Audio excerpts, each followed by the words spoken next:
That was Chris Chameleon with a song off his new album, Laat Bouwers Bou, Psalm 127. Yeah, the album's name is Herleef, but the song is Laat Bouwers Bou. Let the builders build. Well, welcome to our brand new studio, Chris. It's nice having you here. Super, thanks. And first of all, I would like to start with, there's a saying in the music industry that when you bring out a gospel album, that you're either going bankrupt or your career is over. Yeah, gospel album, a children's album, and a best of are generally a very bad indication. Yeah, it's usually the start of the slippery slope, unless that's what you've always done. If you've always made gospel albums or always made children's albums. Do you mind if I put this down? You know, most people would like to get one offer from a record company in a lifetime. It's every artist's dream. And in the last 4 years, I got 3 offers only for a gospel album from 3 different companies. And I've always refused.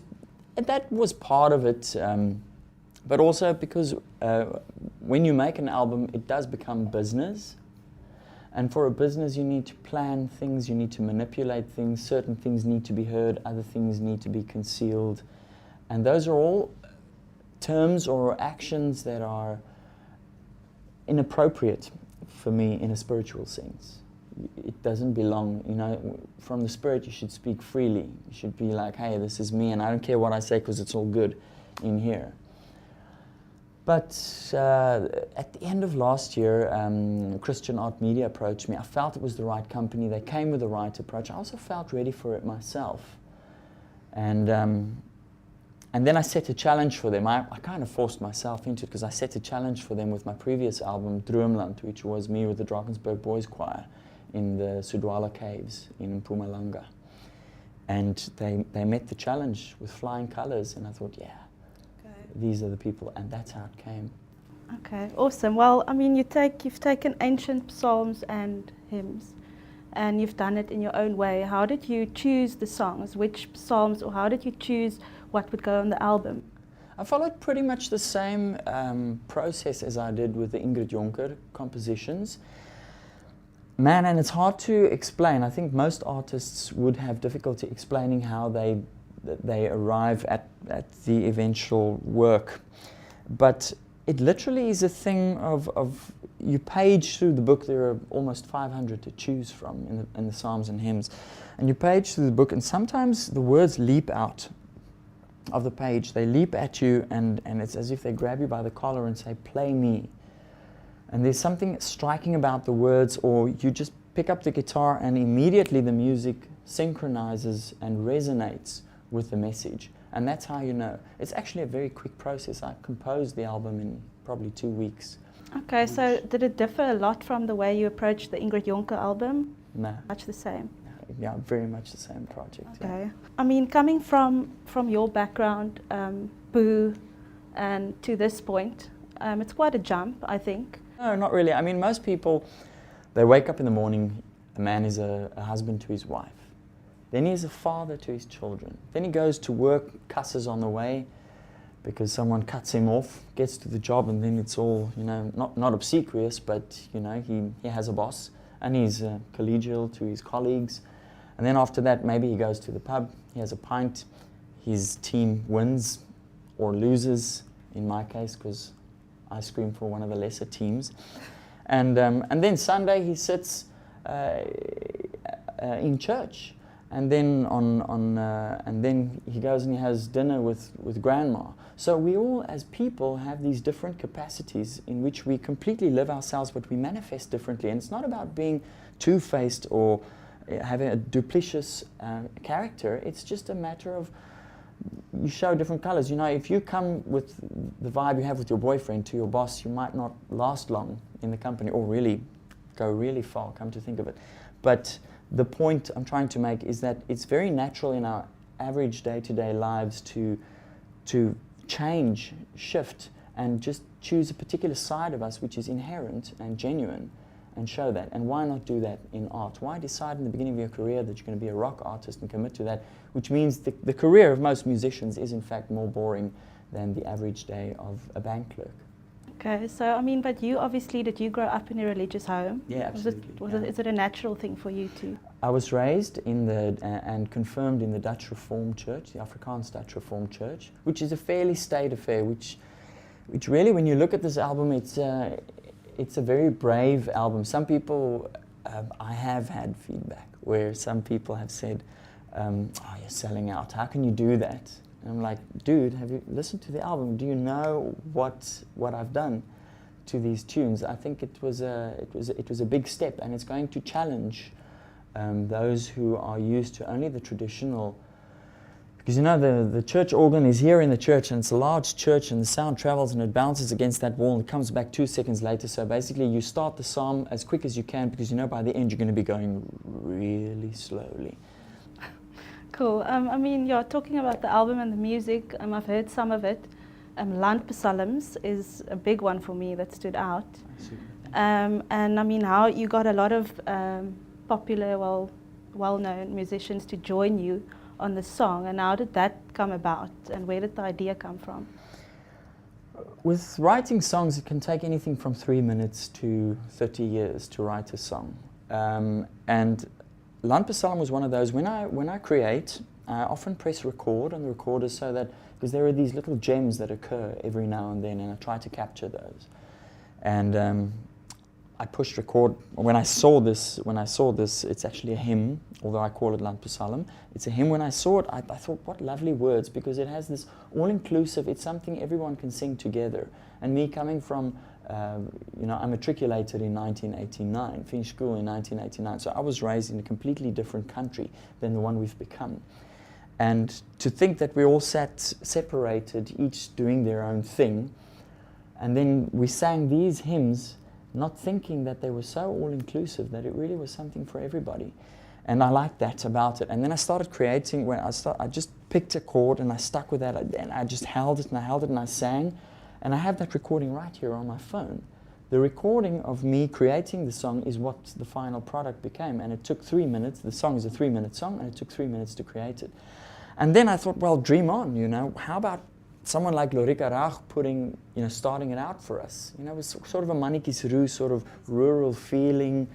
And then you get somebody with authority, like Tiens Jordan, and he puts down his bass. And Neville D, I really like his voice at the end. Yeah, absolutely. And then he improvises. So Tiens takes it and then he gives it to me, and I put it in higher, and I pass the ball to Bobby van Jaarsveld, who gives it back to me, and then I give it to Lois Obala, and he gives it to Neville D, who takes it to another level, and then why not just let the Soweto Gospel Choir finish it? And of course it's a ridiculous dream, but then I thought, it can't hurt, I can always try. So I mailed each one of them, 2 days, positive answer from everybody. Wow. Yeah, so I guess it's just luck. But I also think that when you work on a project like that, and things happen in that way really smoothly and easily, it often is a sign that you're busy with the right stuff, because the right thing, it should just roll forward. It's like gravity. There it goes. And saying that, how long did you take to record the album? 5 days, which is unheard of. It's unusual to record an album, especially something, because it's fairly complex. There are a lot of add-ons and overlays. It's a layered album, but with technology these days, we tend to kill the music, because everything is so perfect. You go into the studio for a month, and then everything has to be perfect, and you actually go in and you fix little mistakes manually that was played in the guitar, whereas 20, 30, 40, 50 years ago, people just pressed record and played, and that was what made the album, and that's where the great classics lie. I don't know if there's been a great classic since the advent of digital music.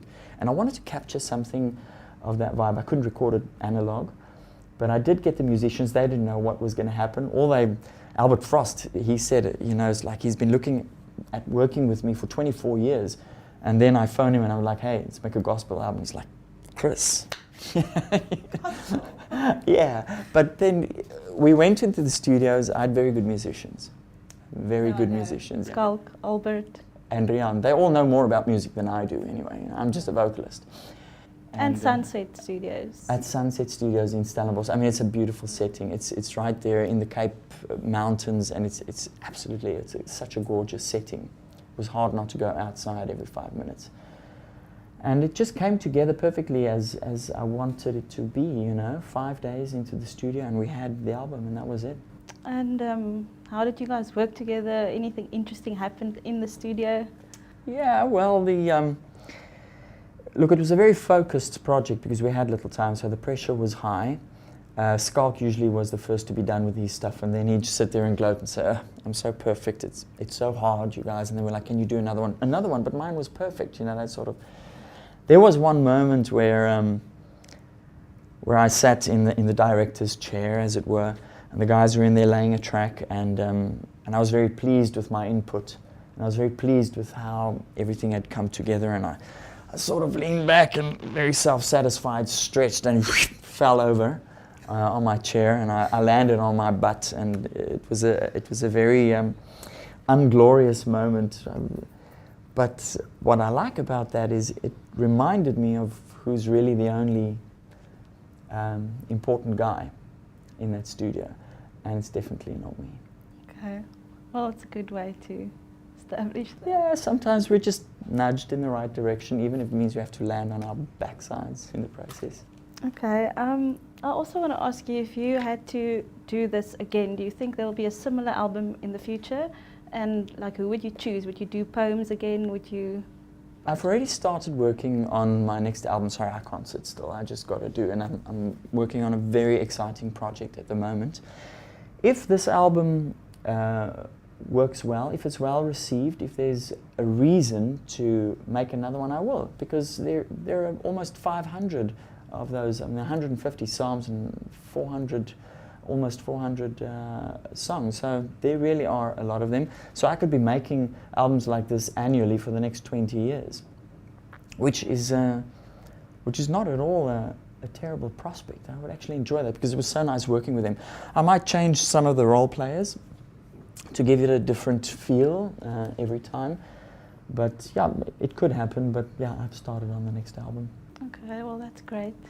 Great news. Then anyone you still want to work with, like that you... Nah, never had that. Never wanted to play with anyone. I mean, it's always nice to play with Boo. Obviously, I played at the same events as Coldplay and Cypress Hill and the White Stripes. That was wonderful. Franz Ferdinand. Some of the really big bands. But, you know, they're all just people. Everybody's people. And also success is no measure of brilliance. It's a measure of many other things. Perhaps luck, perhaps the fact that whatever you do resonates on such an average frequency that most people pick up on it, and all their tuning forks go, and they're just in sync with you. But it makes you no more or less a man to have achieved huge commercial success and world fame. You know, the guy I like working with, there's a blind guy sitting just down here. When I came to the studio, there's a blind guy sitting there, and he's playing the guitar like this, and he has this vibe, and I'm like, it might be a lot more interesting to play with him than with I don't know, Jimmy Page. Although I don't know about that, but maybe. That's a difficult one. Cool. Then I just wanted to ask. I mean, we've talked about future albums, but anything else? Future projects? Acting again, maybe, or anything on the horizon? Yeah, I love the acting, and that's how I entered the entertainment industry, was on stage as an actor. And man, I feel sorry for actors. They have such a tough life. They sit at home, they worry, and they have nothing to separate them from what they do. They are their instrument, which is why they're so complex, which is why I have no friends that are actors. But I really feel for them because it is a very difficult job to have, especially in this country where the market is small. Although I think it's probably a universal thing because everybody wants to be an actor and there are only that many roles. I'm very fortunate to have played in a lot of television series and movies, and I will do it again if the opportunity comes. I think in November I'm going to be doing a TV series, an adaptation of a Pierre du Plessis book. I'm really looking forward to that, but yeah, I love acting, but I also like the autonomy that comes with music, being in charge. Okay. Well, awesome. Thank you very much for joining us. Good luck with the new album. I'm sure it'll go well. And yes, if you can leave us with another song, that'll be great.